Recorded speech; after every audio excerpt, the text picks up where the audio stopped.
Pemirsa, inilah seputar iNews Sumsel. Selengkapnya. Kita awali dengan informasi pertama, pemirsa. Pada pertengahan Oktober 2023, berbagai kebutuhan logistik pemilu tahap 1 akan tiba seperti kotak bilik, segel plastik, dan tinta. Semua logistik pemilu tahun 2024 ditempatkan di gudang yang representatif dengan penjagaan 24 jam dari petugas keamanan dan CCTV.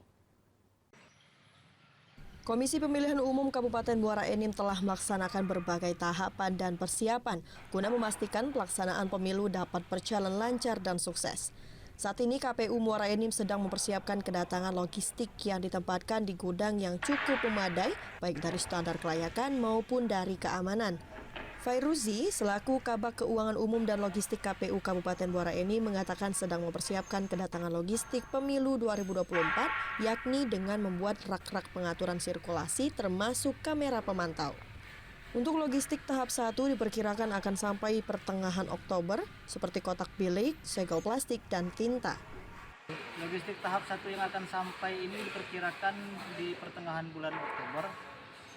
Itu kotak, bilik, segel plastik, tinta, itu yang akan diperkirakan sampai pertengahan bulan ini. Menurut Fairuzi, gedung ini sudah cukup memadai untuk menampung semua logistik pemilu untuk kebutuhan 1.786 TPS, 22 PPK, dan 255 kecamatan dan kelurahan. Dari Muara Enim, Edwin Syah Satria, iNews melaporkan.